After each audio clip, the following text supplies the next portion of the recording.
하나님의 말씀은 신약 성경 베드로 후서 3장 1절에서 마지막 절까지 저와 여러분이 한 절씩 교독하고 마지막 절은 같이 읽겠습니다. 신약 성경 386페이지 베드로 후서 3장 1절에서 마지막 절입니다.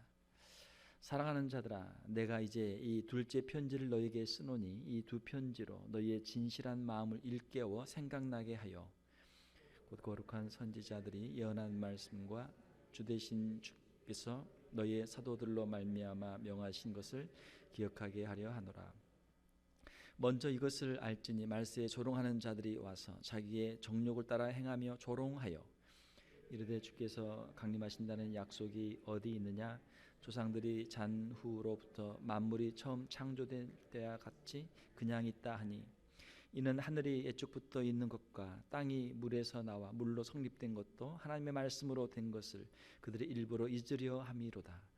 이로 말미암아 그때 세상은 물이 넘침으로 멸망하였으되 이제 하늘과 땅은 그 동일한 말씀으로 불사르기 위하여 보호하신 바 되어 경건하지 아니한 사람들의 심판과 멸망의 날까지 보존하여 두신 것이라.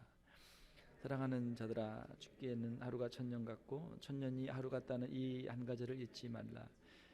주의 약속은 어떤 이들이 더디다고 생각하는 것 같이 더딘 것이 아니라 오직 주께서는 너희를 대하여 오래 참으사 아무도 멸망하지 아니하고 다 회개하기에 이르기를 원하시느니라. 그날 주의 날이 도적같이 오리니 그날에는 하늘이 큰 소리로 떠나가고 물질이 뜨거운 불에 풀어지고 땅과 그 중에 있는 모든 것이 드러나리로다. 이 모든 것이 이렇게 풀어지리니 너희가 어떠한 사람이 되어야 마땅하냐? 거룩한 행실과 경건함으로 하나님의 날이 임하기를 바라보고 간절히 사모하라. 그날에 하늘이 불에 타서 풀어지고 물질이 뜨거운 불에 녹아지려니와 우리는 그의 약속대로 의가 있는 곳인 새 하늘과 새 땅을 바라보도다. 그러므로 사랑하는 자들아, 너희가 이것을 바라보나니 주 앞에서는 점도 없고 흠도 없이 평강 가운데서 나타나기를 힘쓰라. 또 우리 주의 오래 참으심이 구원이 될 줄로 여기라. 우리가 사랑하는 형제 바울도 그 받은 지혜대로 너희에게 이같이 썼고 또 그 모든 편지에도 이런 일에 관하여 말하였으되 그 중에 알기 어려운 것이 더러 있으니 무식한 자들과 굳세지 못한 자들이 다른 성경과 같이 그것도 억지로 풀다가 스스로 멸망에 이르느니라. 그러므로 사랑하는 자들아, 너희가 이것을 미리 알았은즉 무법한 자들의 미혹에 이끌려 너희가 굳센 데서 떨어질까 삼가라. 오직 우리 주 곧 구주 예수 그리스도의 은혜와 그를 아는 지식에서 자라가라. 영광이 이제와 영원한 날까지 그에게 있을지어다. 아멘. 베드로후서 3장을 함께 읽었습니다. 자, 베드로 후서는 사도 베드로가 쓴 편지죠. 학자들에 의하면은 베드로 후서는 AD 64년에서 66년 사이에 기록한 것으로 그렇게 보고 있습니다. AD 64년은 아주 중요한 해죠. 역사적으로 기독교 역사에 있어서 이 당시에 네로 황제가 로마를 다스리고 있었는데 통치하고 있었는데 로마에서 AD 64년에 큰 화재가 났어요. 로마의 거의 한 3분의 2가 다 타는 그런 큰 화재가 났습니다. 자, 그런데 네로 황제가 이제 기독교인들이 이 불을 질렀다, 이 방화에 책임이 있다 해서 이제 핍박을 하기 시작하죠. 그 전부터 이제 크리스천들이 로마 황제의 그 신상에 우상에 절하지 않고 또 크리스천들이 따로 모여서 이렇게 이방 풍습을 따르지 않았기 때문에 그 로마 사람들로부터 좀 미움을 받고 있었는데 로마의 대화재를 계기로 해서 이제 엄청난 핍박이 시작이 되죠. 초대교회의 AD 64년부터 311년까지 약 250년간 특별히 10명의 황제들에 의해서 10번의 아주 큰 대박해들이 있었습니다. 그 박해의 이제 시작이 AD 64년이죠. 이 전까지는 이제 유대인들에 의해서 주로 이제 사도행전을 보게 되면 유대인들에 의해서 사도 바울이나 또 사도들이 이제 고난을 당했죠. 그러나 이제는 본격적으로 로마 제국에 의해서 이 초대 교회가 이제 핍박을 받게 되는 그런 시점이 바로 AD 64년이었습니다.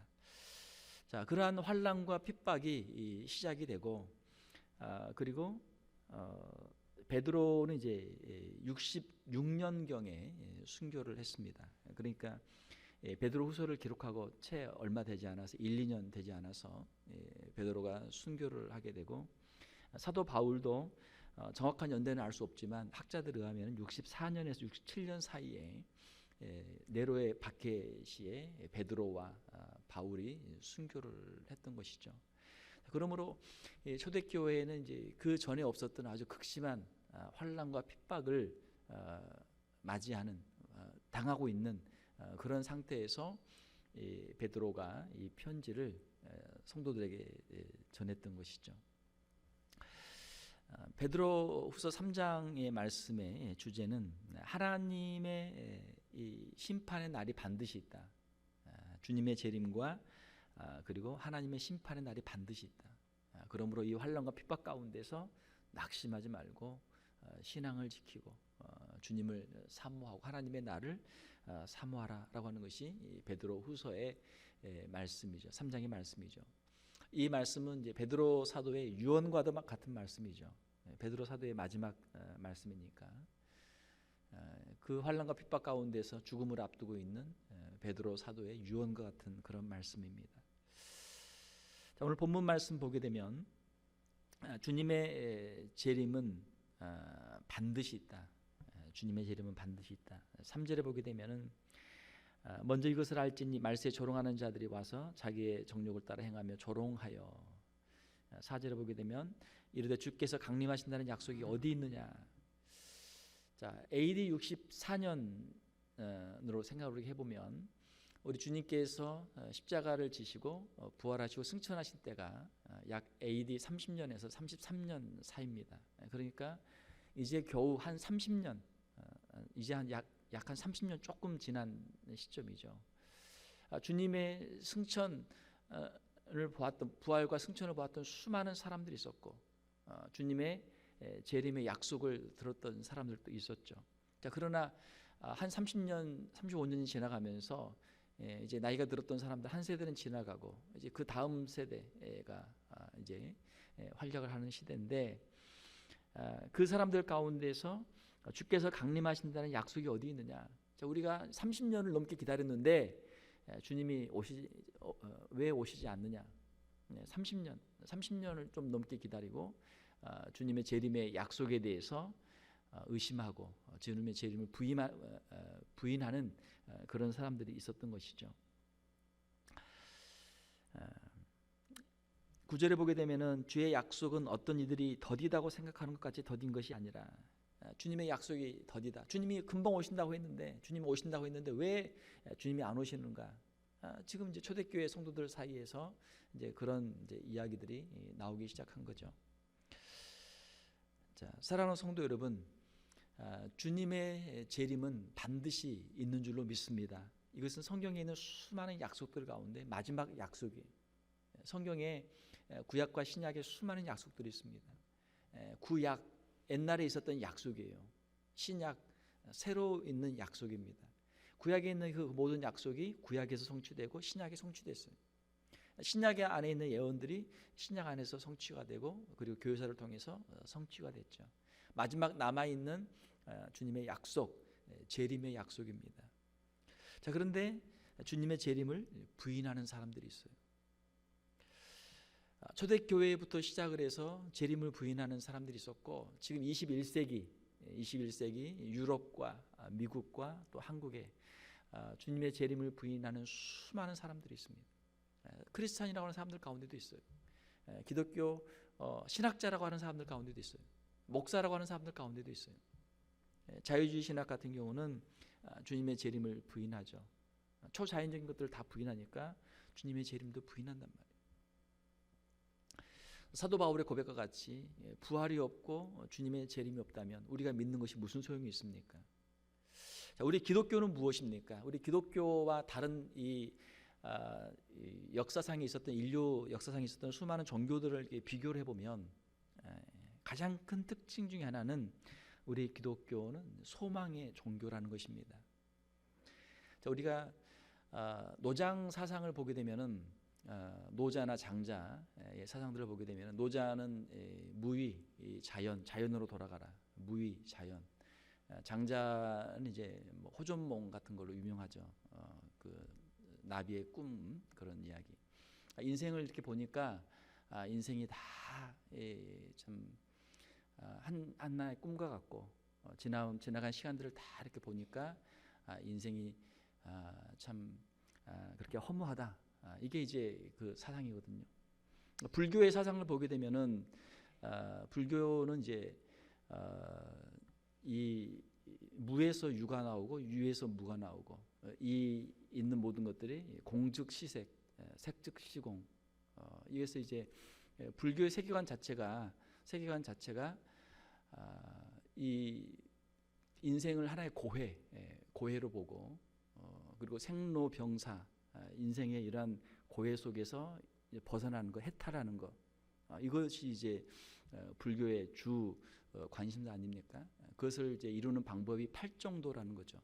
8가지 방법이 있고 그 인간이 가지고 있는 모든 번뇌, 모든 욕심, 모든 것들을 다 끊어내고 이걸 비우면 마지막에 빌공, 공이 있죠.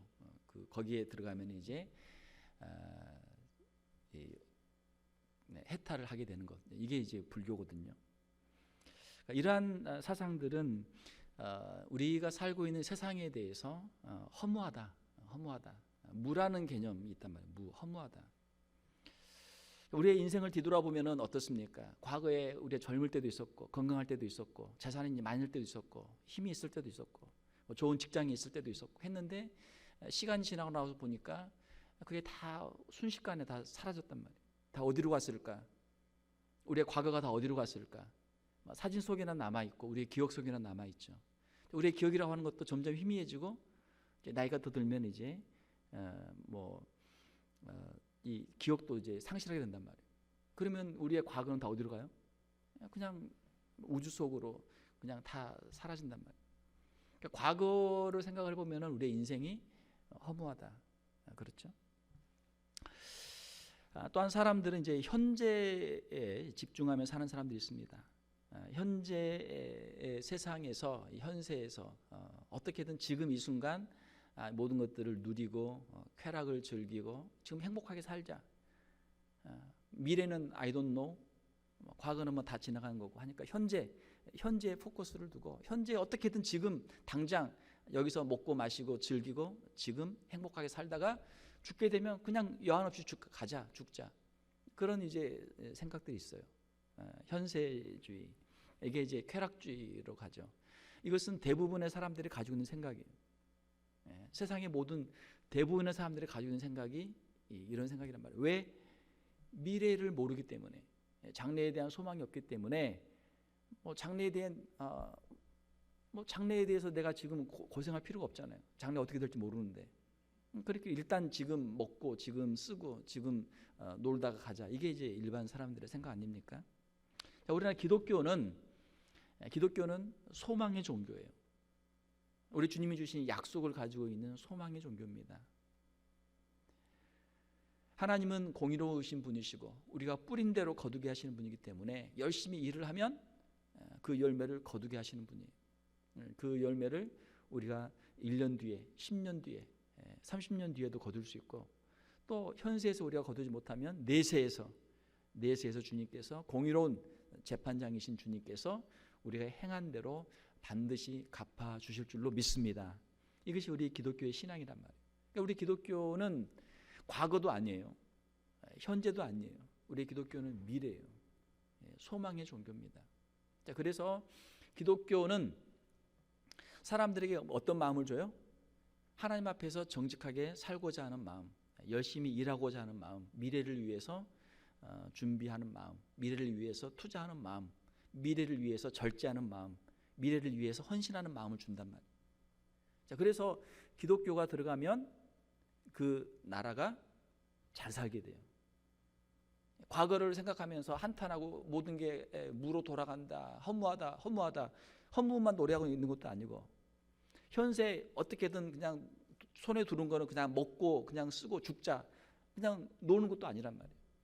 기독교는 하나님이 주신 것들을 가지고 감사하면서 그것들을 가지고 절제하고 근신하며 또 하나님 앞에서 충성하면서 미래를 위해서 열심히 일하기 때문에 기독교가 들어가면 그 사람들의 정신이 바로 되고 그 사회가 바로 서고 그 나라가 부강하게 되는 것이죠.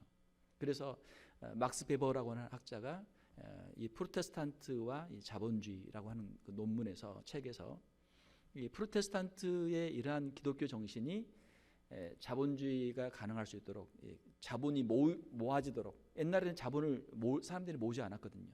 그런데 다음을 위해서 준비하고 모으고 하기 때문에 이것이 시작되었다라는 이제 책을 쓰기도 했죠. 자, 우리 기독교는 소망의 종교예요. 우리 기독교는 미래를 바라봅니다. 미래를 바라봐요. 자, 그 미래의 중심에는 우리 주님의 재림이 있죠. 우리 주님의 재림이 있어요. 우리 주님의 재림이 있기 때문에 심판이 있고 공의로운 심판이 있고 주님이 주실 상급들이 있는 줄로 믿습니다. 자, 그런데 주님의 재림을 부인해요. 자, 자유주의 신학자들은 주님의 재림을 부인합니다. 이제 이 모든 걸 다 부인해요. 그래서 유럽의 기독교나 또 미국의 기독교도 점점 약화되고 있어요. 그 이유 중에 하나가 성경을 성경으로 인정하지 않고 하나님의 말씀을 인정하지 않고 사람들이 그냥 이렇게 생각대로 써놓은 그냥 자신들의 경험이나 자신들의 생각을 써놓은 책이다 이렇게 하기 때문에 신앙이 점점 약화된단 말이에요. 신앙이 점점 약화돼요. 사랑하는 성도 여러분, 주님의 말씀은 1.1획도 변함이 없는 줄 믿습니다. 주님의 약속은 신실합니다. 주님의 약속을 믿을 때 우리에게 내세의 소망이 있어요. 주의 날이 도적같이 온다. 10절에 보게 되면은 주의 날이 도둑같이 오리니라는 말씀이 있죠. 도둑은 예고를 하고 옵니까? 아니면 모르게 갑자기 옵니까? 뭐 가끔 가다 보면 예고하고 오는 도둑도 있지만 그 홍길동 같은 굉장히 드문 도둑이고 대부분의 도둑들은 기다리고 있다가 엿보고 있다가 주인이 졸 때, 주인이 어디 집을 비울 때 그때 들어온단 말이에요. 졸며 잘 때 들어온단 말이에요. 주의 날은 갑자기 온다. 우리가 생각지 않은 시점에 갑자기 온다. 열처녀의 비유에도 그렇죠. 졸며 잘 때 온단 말이에요. 그러므로 항상 깨어 있으라. 항상 깨어 있으라. 복음서에서 우리 주님이 주신 말씀이죠. 항상 깨어 있으라. 그러므로 주님의 재림은 반드시 있기 때문에 우리가 주님의 재림을 사모하면서 깨어 있어야 되는 것이죠. 특별히 이 마지막 때를 살아가는 우리 성도들, 마지막 때에는 믿음이 점점 식어지고 사랑이 식어지는 이때에 우리가 깨어서 이 바른 신앙을 가지고 주님의 재림을 더욱 사모하는 우리 성도들이 되시기를 주님의 이름으로 축원합니다. 자, 그러면 우리가 주님의 재림을 준비하면서 어떻게 해야 될 것인가? 회개하고 구원받도록 해야 하는 것이죠. 우리 자신이 회개하고 구원받도록 해야 되고 또 우리 주변에 있는 가족들, 친지들, 이웃들에게 복음을 전해서 이들이 구원받고 하나님의 은혜에 참여하도록 해야 하는 것이죠. 9절과 15절을 보게 되면은 우리 주님의 재림이 왜 사람들의 생각에 주님이 빨리 안 오시고 주님이 아직 안 오시고 주님의 재림이 늦어지고 있는가? 오늘 이 저녁 밤이라도 주님이 오시는 건 얼마나 좋겠어요. 이 세상에서 우리가 가지고 있는 염려, 근심, 걱정 더 이상 할 필요 없잖아요. 자, 그러나 주님의 재림이 우리의 생각만큼 이렇게 빨리 이루어지지 않고 있는 이유는 무엇입니까? 마태복음 24장 보게 되면은 복음이 온 천하에 모든 민족의 증거되리니 그제야 끝이 오리라. 모든 민족의 복음이 증거돼서 그 모든 민족들 가운데서 택하신 사람들이 다 구원을 받아야 그래야 주님이 오시는 것이죠. 9절에 보게 되면은 오직 주께서는 너희를 대하여 오래 참으사 아무도 멸망하지 아니하고 다 회개하기에 이르기를 원하시느니라. 하나님께서 택하신 사람들, 하나님의 선택에 들어있는 사람들은 한 사람도 빠짐없이 다 불러 모으셔서 그들이 회개하고 구원에 참여할 수 있도록 그 수가 차도록 주님께서 기다리고 계신다라고 하는 것이죠. 죽게는 하루가 천년 같고 천년이 하루 같다라는 표현이 있습니다. 자, 우리는 하루하루가 그냥 얼마나 그냥 길어요. 천년이라는 시간은 뭐 이루 말할 수 없는 긴 시간이죠. 그러나 주님께 있어서 천년은 그 영원한 시간에 비교하면 천년은 하루와 같은 아주 짧은 시간이다. 그러므로 길다고 생각하지 말고 주님의 때를 기다리라라는 그런 말씀이죠. 우리 주님께서 다시 오실 때 부활이 있습니다. 악한 자는 심판의 부활로, 의인은 영생의 부활로, 상급을 받는 부활로 나오는 것이죠. 그리고 주님 앞에 공의로운 심판이 있습니다. 7절에 보게 되면은 경건하지 아니한 사람들의 심판과 멸망의 날이라는 표현이 있어요. 어떤 사람들이 심판을 받고 멸망합니까? 경건하지 않은 사람들.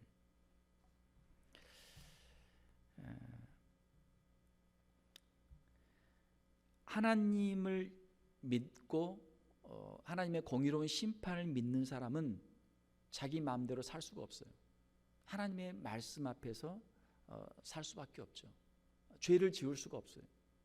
자, 그러나 하나님을 믿지 않고 하나님의 심판을 믿지 않고 내세를 믿지 않는 사람들은 어때요?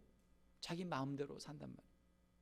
하나님이 없다고 생각하면 자기 마음대로 살고, 심판이 없다고 생각하면 자기 마음대로 살아요. 뭔만 피하면 돼요? 사람들의 눈만 피하면 되고, 또 이 사회 법만 피하면 된단 말이에요. 양심도 버리고 그냥 자기 마음대로 그렇게 사는 것이 세상 사람들이죠. 경건하지 아니한 사람들을 심판하신다. 신앙을 버리면, 하나님을 떠나게 되면 결국은 탕자처럼 방탕하게 되고 세상 가운데서 멸망하게 되는 것이죠. 사람들이 가진 게 참 많아요. 옛날 한 2000년 전하고 비교를 해보면 어떻습니까? 사람들이 가진 게 얼마나 많아요. 물질 문명이 얼마나 발달했습니까? 새로운 발명, 새로운 제품들이, 상품들이 얼마나 많아요. 얼마나 풍요롭습니까? 자, 그러나 물질 문명은 이렇게 발달했지만 사람들의 정신 문명과 사람들의 마음은 전혀 발전한 게 없단 말이에요. 하나님이 없을 때 그 마음에 공허함이 있고, 하나님이 없을 때 그 마음 속에 세상의 탐욕과 세상의 욕심으로 결국은 범죄하게 되죠. 사람들과 서로 갈등하면서 다른 사람에게 상처를 주고 자기도 상처를 받으면서 사람들이 그렇게 살고 있단 말이에요. 경건하지 아니한 사람들, 하나님을 믿지 않는 사람들, 회개하지 않고 경건한 삶을 살지 않은 사람들에게 반드시 심판이 있으리라. 심판이 있으리라. 죄를 지은 사람들이 하나님의 심판이 없다면 죽는 게 그 사람들은 얼마나 행복한지 몰라요. 나쁜 짓은 다 했고, 남한테 사기도 치고 남의 것도 훔치고 죄를 다 지었는데 벌을 안 받고 그냥 죽는 거야. 죽었는데 그냥 끝나. 내세도 없고 부활도 없고 심판도 없어. 그 사람은 땡 잡은 거죠.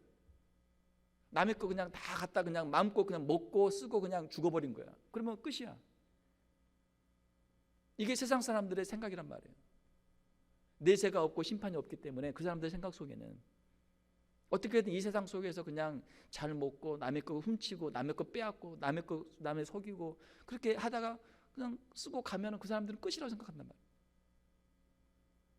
자, 그러나 히브리서에 있는 것처럼 한 번 죽는 것은 사람에게 정하신 것이요 그 후에는 반드시 심판이 있으리니, 하나님의 심판이 반드시 있는 줄 믿습니다. 심판이 있단 말이에요. 그러니까 하나님을 믿는 사람들은 우리가 함부로 살 수 없는 것이죠. 우리의 말에 대해서, 우리의 행동에 대해서 반드시 심판하신다고 말씀하시니까 우리가 하나님 앞에서 늘 엎드려 기도하고 회개하고 세상에 대해서 절제하고 하나님 앞에 우리의 삶을 드리며 헌신하며 주의 말씀 앞에서 경건한 성도의 삶을 우리가 살아가야 될 줄로 믿습니다. 부활이 있고 공의로운 심판이 있죠. 천국이 있습니다. 새하늘과 새 땅이 이루어지죠. 13절에 보게 되면은 우리는 그의 약속대로 의가 있는 곳인 새하늘과 새 땅을 바라보도다. 요한계시록 21장에 보게 되면 새하늘과 새 땅의 모습이 나오죠. 사랑하는 성도 여러분, 우리에게는 영원한 천국의 소망이 있는 줄 믿습니다. 저는 이제 장례식을 이렇게 이제 집례할 때마다 항상 이렇게 질문을 해요. 과연 이 고인이 천국의 소망을 가지고 천국에 가셨을까? 그리고 이 유가족들은 지금 어떤 생각으로 이 장례식에 참여했을까? 유가족들은 과연 천국의 소망이 있을까? 우리가 이 땅에 사는 건 아무리 오래 사는 것 같지만 평균 수명이 80이에요. 평균 수명이 80. 90 넘으면 장수했다고 다들 그래요. 90 넘으면 장수하신 거예요. 백수하신 분은 정말 드물어 손을 꼽아요. 이게 우리의 인생이에요. 우리의 인생이 이렇게 짧은 인생을 살고 허무한데 사라질 인생이 아니란 말이에요. 하나님께서는 우리의 심령 가운데 영생을 사모하는 마음을 주셨고 영생의 소망을 가지고 살도록 우리를 지으셨어요. 그 영생의 소망이 없이 살아가니까 사람들의 마음이 공허하죠. 허무하죠. 세상에 이것들로는 그 심령을 채울 수가 없잖아요.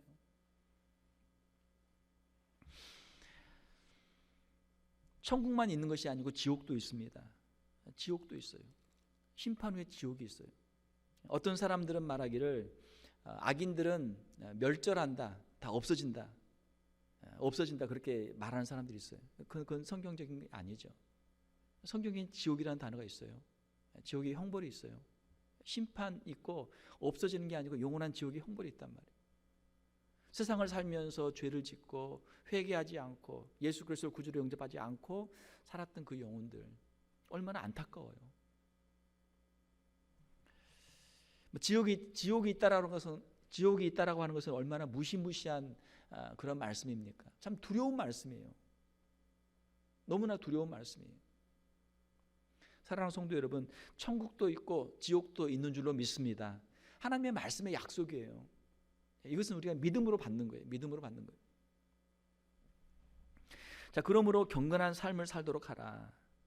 11절에 이 모든 것이 이렇게 풀어지리니 너희가 어떠한 사람이 되어야 마땅하냐? 너희가 어떻게 살아야 되겠느냐? 거룩한 행실과 경건함으로 하나님의 날이 임하기를 바라보고 간절히 사모하라. 경건한 삶을 살도록 하라. 주님 앞에서 14절에 있는 것처럼 주 앞에서 점도 없고 흠도 없이 주님 앞에 나타날 수 있도록 늘 주님 앞에 회개하고 정직한 믿음의 길을 걷도록 하라. 어떻게 보면 우리 그리스도인들의 삶이 경건하고는 거리가 좀 떨어진 그런 삶을 살고 있어요. 나는 예수님 믿었으니까 나는 이제 구원은 받았고 천국은 간다. 그 믿음은 참 감사한 믿음이에요. 자, 그러나 한 걸음 더 나가야죠. 예수 믿는 걸로 끝나는 게 아니고 예수님 말씀에 순종하는 삶을 살아야 될 줄 믿습니다. 세상의 죄는 다 마음대로 짓고 일주일에 한 번 교회 와서 회개하고 또 다시 세상에 나와서 일주일 동안 또 죄 짓고 마음대로 살고 한 번 와서 또 회개하고 그거 가지고 천국의 티켓을 받았다고 스스로 위안하며 사는 사람들이 얼마나 많습니까? 우리가 예수님을 믿는 사람이라면 예수님의 말씀에 순종하는 삶을 살아야 될 줄 믿습니다. 경건한 삶을 살아라. 하나님의 나를 간절히 사모하라. 우리의 마음속에 예수 그리스도의 재림과 심판과 영원한 천국을 사모하는 우리 성도들이 되시기를 주님의 이름으로 축원합니다. 마치 예수님의 제자들과 비슷해요. 여기가 좋사오니 여기다 초막을 짓고 여기서 그냥 살겠습니다. 미국 이름도 참 누가 이렇게 지었나 참 잘 지었어요. 아름다운 미자의 나라 국자에서 아름다운 나라. 얼마나 미국이 좋아요. 자연이 얼마나 좋아요. 산업이 얼마나 발달했어요. 얼마나 참 풍요로운 나라입니까? 야, 아름다운 나라다. 좋은 나라다. 자, 그러나 이 미국의 삶이 우리의 전부가 아니죠. 전부가 아니에요. 하나님의 나를 간절히 사모하라. 천국을 사모하며 살아가는 우리 성도들이 되어야 될 줄로 믿습니다. 그리고 마지막 18절에 우리 주 곧 구주 예수 그리스도의 은혜와 그를 아는 지식에서 자라가라.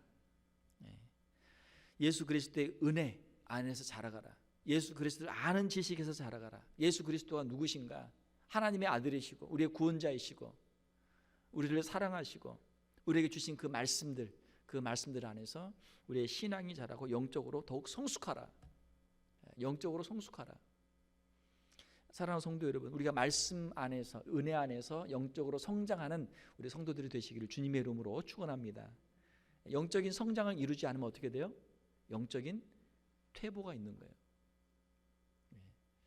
피아노를 치신 분이 그러더라고요. 피아노를 열심히 연습해가지고 피아노 실력이 계속 늘든지 피아노를 안 치고 덮어놓고 있어서 피아노 실력이 줄든지 둘 중에 하나라고. 우리 신앙생활도 마찬가지예요. 우리 신앙생활도 우리가 말씀 앞에 엎드리고 우리의 죄를 회개하고 우리가 말씀에 순종하면서 우리의 신앙의 진보를 나타내든지 아니면은 그냥 덮어놓고 눈 감고 있으면서 우리가 잠들어서 영적인 퇴보 가운데서 뒤로 침륜에 빠질 수도 있단 말이에요.